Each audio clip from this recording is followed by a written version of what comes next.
Hello दोस्तों, कैसे हैं आप लोग। एक बार वापस से आपका स्वागत है मेरे चैनल में। आज मैं आपके लिए लेके आया हूँ हमारे नीति शास्त्र का एक नया टॉपिक है हमारे डॉक्टर सर्वपल्ली राधाकृष्णन के दार्शन विचार। तो इनके आज दार्शनिक विचारों के बारे में बातचीत करेंगे। ये हमारे दूसरे राष्ट्रपति थे और पहले उपराष्ट्रपति भी रहे हैं। इनके जन्म दिवस को हमारे शिक्षक दिवस के रूप में मनाया जाता है। इनके द्वारा विभिन्न विचारों के मध्य समन्वय स्थापित किया गया था। जो हमारे सर्वपल्ली राधाकृष्णन जी थे, इनके द्वारा क्या किया गया था, विभिन्न विचारों के मध्य समन्वय स्थापित किया गया था। जैसे हमारे आदर्शवाद और रिक्ता के बीच में, धर्म और विज्ञान के बीच में, भौतिकवाद और आध्यात्मिकता के बीच में, पश्चिमी विचार और भारतीय विचार के बीच में, परंपराओं और आधुनिकता के बीच में, बुद्धि और अंतःप्रज्ञा, इनके बीच में इन्होंने समन्वय स्थापित किया था। तो आप याद रखें किन किन के बीच में इन्होंने आदर्शवाद और व्यवहारिकता के बीच में, धर्म और विज्ञान के बीच में, और भौतिकवाद और आध्यात्मिकतावाद के बीच में, पश्चिमी विचार और भारतीय विचार के बीच में, परंपराओं और आधुनिकता के बीच में, बुद्धि और अंतःप्रज्ञा के बीच में उन्होंने क्या किया, समन्वय स्थापित करने का प्रयास किया था। इनके अनुसार देखें तो परम सत्य क्या है। इनके अनुसार परम सत्य क्या, जगत का मूल तत्व होता है। इन्होंने क्या कहा, पूरी दुनिया का इस जगत का मूल तत्व क्या, परम सत्य, और यह पूर्ण रूप से चैतन्य है। जो परम सत्य है उसकी बात उन्होंने क्या बताई, ये परम सत्य क्या, पूर्ण रूप से चैतन्य है, यह क्या अनंत है और यही पूर्ण रूप से स्वतंत्र है। जो परम सत्य की बात उन्होंने क्या कहा, ये पूर्ण रूप से चैतन्य है, अनंत है, पूर्ण रूप से स्वतंत्र है। सामान्यतः किसी भी चीज़ को निम्नलिखित माध्यम से जाना जा सकता है। उन्होंने कहा कि दुनिया के अंदर या संसार में हम किसी भी चीज़ को किन किन के माध्यम से जान सकते हैं। पहला तरीका हमारे इंद्रियों के माध्यम से, मतलब हमारी आँखों, नाक, मुंह, हमारे जिह्वा, त्वचा, तो हमारे कान, तो ये 5 हमारी इंद्रियां होती हैं। इनके माध्यम से हम किसी भी चीज़ के बारे में जान सकते हैं। तो पहला माध्यम तो हमारी इंद्रियां होती है। दूसरा, तर्क के माध्यम से आप किसी की बात में क्या तर्क कीजिए, तर्कवाद के जरिए आप क्या कुछ चीज़ों को जान सकते हैं। तीसरा, आप बुद्धि के माध्यम से जान सकते हैं कि आप अपना विचार लगा के, अपनी बुद्धि लगा कर चीज़ों के बारे में जान सकते हैं। और चौथा होता है हमारा अंतःप्रज्ञा के माध्यम से। ये प्रज्ञा नहीं है, प्रज्ञा है। अंतःप्रज्ञा के माध्यम से जान सकते हैं। ये अंतःप्रज्ञा, अंतःप्रज्ञा के माध्यम से जान सकते हैं। परम सत्य को इंद्रियों, तर्क और बुद्धि, ये वृद्धि नहीं है, बुद्धि के माध्यम से प्राप्त नहीं किया जा सकता। उन्होंने क्या बताया, जो परम सत्य को यदि आप प्राप्त करना चाहते हो तो परम सत्य को इंद्रियों, तर्क और बुद्धि, वृद्धि नहीं है, बुद्धि है, बुद्धि के माध्यम से प्राप्त नहीं किया जा सकता है। इसका सिर्फ क्या आत्म अनुभव किया जा सकता है। क्या, इसका सिर्फ आत्म अनुभव किया जा सकता है। और वो कैसे किया जा सकता है, केवल अंतःप्रज्ञा के माध्यम से। तो उन्होंने कहा अंतःप्रज्ञा के माध्यम से इसका केवल आत्म अनुभव किया जा सकता है। आत्मज्ञान की अवस्था में क्या होता है, जब किसी भी व्यक्ति को आत्मज्ञान की अवस्था प्राप्त हो जाती है तब क्या होता है, तो ऐसी अवस्था में ज्ञाता और ज्ञेय, इसका भेद या जो अंतर है वो समाप्त हो जाता है। तो अंतर्ज्ञान, आत्मज्ञान की अवस्था में ज्ञाता और ज्ञेय का भेद समाप्त हो जाता है। अतः ब्रह्म को जानने का अर्थ होता है, यदि आप ब्रह्म को जानना चाहते हो तो क्या वो आप ब्रह्म बन जाओ। यदि आप ब्रह्म नहीं बन सकते तो आप ब्रह्म को जान भी नहीं पाओगे। ये कौन कहते थे, हमारे डॉक्टर सर्वपल्ली राधाकृष्णन जी। फिर अद्वैत वेदांत की आधुनिक व्याख्या के बारे में उन्होंने क्या कहा, राधाकृष्णन ने अद्वैत वेदांत की पारंपरिक जो शिक्षा है इसको आधुनिक संदर्भ में प्रस्तुत किया। जो हमारे परंपरागत रूप से हमारे अद्वैत वेदांत की शिक्षाएं दी जाती थी उनको उन्होंने क्या किया, आधुनिक रूप में प्रस्तुत किया। उन्होंने शंकराचार्य की मायावाद की व्याख्या को स्वीकार करते हुए उन्होंने कहा कि जगत मिथ्या है और ब्रह्म सत्य है। वो ये कहते थे शंकराचार्य, ब्रह्म सत्य है और जगत मिथ्या है। तो उन्होंने ये जो माया, और फिर उन्होंने कहा, किसी ने पूछा कि यदि ब्रह्म सत्य है और जगत मिथ्या है तो हमें कोई भी चीज़ क्यों दिखाई देती है, तो उन्होंने जवाब दिया, इस माया के कारण। तो ये मायावाद उन्होंने दिया था, इसी वजह से जितने भी जगत की वस्तुएं, चीज़ें दिखाई देती है। तो उन्होंने क्या किया, शंकराचार्य के जो मायावाद का सिद्धांत है तो उसकी व्याख्या को स्वीकार किया और जगत को पूरी तरह से भ्रम या मिथ्या नहीं माना। उनको इस चीज़ को स्वीकार तो किया, लेकिन उन्होंने साथ ही साथ ये कहा कि जो जगत है ये पूरी तरह से भ्रम या मिथ्या नहीं है। उनके अनुसार जगत ब्रह्म की अभिव्यक्ति है। जगत क्या, ब्रह्म है, उसकी अभिव्यक्ति है। भले ही ये पूर्ण रूप से सत्य ही क्यों न हो, वे पूर्ण रूप से सत्य नहीं है, लेकिन ये भी है ना हमारे ब्रह्म की अभिव्यक्ति है।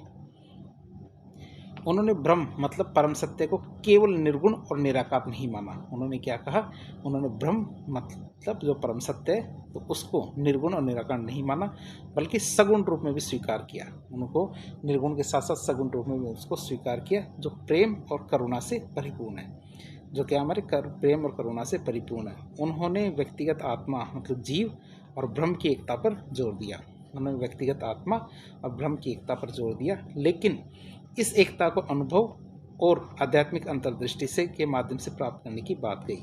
वो उन्होंने कहा कि इस एकता को क्या है, अनुभव और आध्यात्मिक अंतर्दृष्टि के माध्यम से प्राप्त किया जा सकता है, तभी आपको ऐसा अनुभव मिलेगा। फिर नैतिकता और आध्यात्मिक मूल्य के बारे में उन्होंने क्या कहा उसकी बात करें। किसके नैतिकता और आध्यात्मिक मूल्य की बात करें तो राधा कृष्णन ने नैतिकता को आध्यात्मिक जीवन का एक अभिन्न अंग माना। उन्होंने क्या किया, नैतिकता को आध्यात्मिक जीवन का एक अभिन्न अंग माना। उनके अनुसार नैतिक मूल्य जैसे कि सत्य, अहिंसा, प्रेम और करुणा, कौन कौन से नैतिक मूल्य, सत्य, अहिंसा, प्रेम और करुणा, इनका पालन आध्यात्मिक प्रगति के लिए बहुत ज़्यादा जरूरी है। यदि आप सत्य, अहिंसा, प्रेम, करुणा जैसे हमारे नैतिक मूल्य इनका पालन नहीं करते हो तो आपकी आध्यात्मिक प्रगति नहीं हो सकती। इसलिए इनको प्रगति का आवश्यक तत्व माना है, नैतिकता को। उन्होंने एक आदर्शवादी जीवन की वकालत की। उन्होंने क्या किया, एक आदर्शवादी जीवन की वकालत की, जिसमें भौतिक सुखों से परे आध्यात्मिक मूल्यों की खोज पर ध्यान केंद्रित किया जाता है। जिसमें कि हमारे भौतिक सुखों से परे आध्यात्मिक मूल्यों की खोज पर ध्यान केंद्रित किया जाता है। हमारे राधा कृष्णन जी के धर्म संबंधी विचारों की बात करें तो उन्होंने कहा कि धर्म के दो पक्ष होते हैं। उनकी बात माने तो क्या होते हैं, धर्म के दो पक्ष होते हैं। एक तो हमारा होता है बाह्य पक्ष और एक होता है हमारा आंतरिक पक्ष। बाह्य पक्ष की बात करें तो इसमें पूजा पद्धतियों, कर्मकांड, पूजा का स्थान, ये सब चीज़ें शामिल की जाती हैं। कि मतलब जो हमारे धर्म होता है तो धर्म में हमारी पूजा पद्धतियाँ होती है, कर्मकांड, पूजा का स्थान, ये सब चीज़ें होती है। ये हमारे क्या है, धर्म के बाह्य पक्ष होते हैं। और ये अलग अलग धर्मों में अलग अलग होते हैं। जैसा धर्म होगा वैसा होगा। जैसे हमारे हिंदुओं में जो हमारे मंदिर होते हैं, मुस्लिमों में हमारे मस्जिद होती है, ईसाई में गिरजाघर, जो हमारे सिख होते हैं इनमें गुरुद्वारा, तो ऐसे करके इन धर्मों में ये अलग अलग होते हैं। जैसे मंदिर, मस्जिद, गिरजाघर, गुरुद्वारा, ये सब। फिर आंतरिक पक्ष की बात करें तो ये सार्वभौमिक होता है, इनमें सभी का सेम होता है, किसी का भी अलग नहीं होता। अर्थात विभिन्न धर्मों में मूल संदेश को लेकर कोई भेद नहीं है, उनका मूल संदेश लगभग सेम है। और सभी धर्मों में क्या, परम सत्य को स्वीकार किया जाता है, चाहे वो किसी भी रूप में स्वीकार किया गया हो, लेकिन सभी धर्मों में क्या, परम सत्य को स्वीकार किया जाता है। सभी धार्मिक टकराव बाह्य पक्ष के कारण ही होते हैं। जो बाहर का दिखावा वाला पक्ष है उसी की वजह से हमारे सभी धर्मों में टकराव होता है। लेकिन आंतरिक पक्ष के यदि आंतरिक पक्ष को महत्व दिया जाए तब धार्मिक टकराव को समाप्त किया जा सकता है। यदि आंतरिक पक्ष को महत्व दिया जाए तो क्या होगा, धार्मिक टकराव को भी समाप्त किया जा सकता है। अब हमारी जो शिक्षा संबंधी विचार देखते हैं सर्वपल्ली राधाकृष्णन जी के। तो एक शिक्षाविद के रूप में राधाकृष्णन ने शिक्षा को व्यक्ति और समाज के विकास के लिए सबसे महत्वपूर्ण साधन माना। उन्होंने क्या किया, शिक्षा को व्यक्ति और समाज के विकास के लिए सबसे महत्वपूर्ण साधन माना। उन्होंने ऐसी शिक्षा प्रणाली की वकालत की जो छात्रों के चरित्र का निर्माण करे और उनमें आलोचनात्मक सोच विकसित करे और उन्हें आध्यात्मिक मूल्यों से अवगत कराए। उन्होंने शिक्षकों की भूमिका को अत्यधिक महत्वपूर्ण माना और कहा वे छात्रों के लिए आदर्श होने चाहिए। जो हमारे शिक्षक हैं वे क्या होने चाहिए, छात्रों के लिए आदर्श होने चाहिए। शिक्षा का मूल उद्देश्य व्यक्ति का सर्वांगीण विकास करना है। क्या होना चाहिए, शिक्षा का मूल उद्देश्य व्यक्ति का सर्वांगीण विकास करना है, अर्थात शारीरिक, मानसिक, नैतिक और आध्यात्मिक विकास। शिक्षा का उद्देश्य सिर्फ दिमाग का प्रशिक्षण नहीं है, बल्कि कैसा होना चाहिए, शारीरिक, मानसिक, नैतिक और आध्यात्मिक विकास होना चाहिए। शिक्षा का उद्देश्य ये नहीं होना चाहिए कि केवल हमें दिमाग का प्रशिक्षण देना है। इसे वो क्या कहते थे, इसे वो आत्मा का विकास होना कहते थे। क्या, इससे क्या होगा कि हमारे आत्मा का विकास होगा, तो ये बात वो कहते थे। फिर ईश्वर और भविष्य संबंधी उनके क्या विचार थे। तो परम सत्य क्या है, अनंत है। उनकी नज़रिए में क्या, परम सत्य अनंत है। हम इसकी शुरुआत और अंत को नहीं जानते। परम सत्य की बात करें तो ना तो हम इसकी शुरुआत जानते हैं, न ही इसके अंत को जानते हैं। तो इसी प्रकार हम जगत के भी शुरुआत और अंत को नहीं जानते हैं। जब परम सत्य की अभिव्यक्ति जगत में होती है तो इसे क्या नाम दे दिया जाता है, ईश्वर का नाम दे दिया जाता है। ये जब क्या होता है, परम सत्य की अभिव्यक्ति जगत में होती है तब क्या होता है, इसको ईश्वर नाम दे दिया जाता है। तो भारतीय दर्शन का वैश्विक परिप्रेक्ष्य की बात करें भारतीय दर्शन का वैश्विक परिप्रेक्ष्य की बात करें तो राधा कृष्णन ने भारतीय दर्शन को पश्चिमी जगत के सामने प्रभावी ढंग से प्रस्तुत किया। राधा कृष्णन जी ने क्या किया, भारतीय दर्शन को पश्चिमी जगत के सामने प्रभावी ढंग से प्रस्तुत किया। उन्होंने भारतीय दर्शन की गहराई और प्रासंगिकता को उजागर किया। पूर्वी और पश्चिमी विचारों के बीच जो संवाद है उसको बढ़ावा दिया। तो ये हमारी क्या है, भारतीय दर्शन का वैश्विक परिप्रेक्ष्य राधा कृष्णन जी के अनुसार। अब बात करें मैं डॉक्टर सर्वपल्ली राधाकृष्णन की कुछ प्रमुख धार्मिक ग्रंथों की बात करें। एक हमारे इंडियन फिलोसफी, तो ये 2 खंडों में भारतीय दर्शन का एक व्यापक और आधिकारिक अध्ययन है।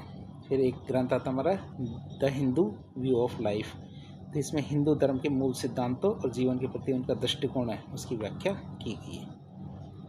तीसरी किताब आती है हमारी कौन सी, eastern religion and western thought. ये क्या, पूर्वी धर्मों और पश्चिमी विचारों के बीच तुलनात्मक अध्ययन प्रस्तुत करती है। फिर आती है the philosophy of Rabindranath Tagore, तो ये रविंद्रनाथ टैगोर के दार्शनिक विचारों का विश्लेषण करता है, ये जो हमारी पुस्तक है। और एक आती है an idealist view of life, तो इसमें उनके जो आदर्शवादी दार्शनिक विचार है उनका संग्रह किया गया है।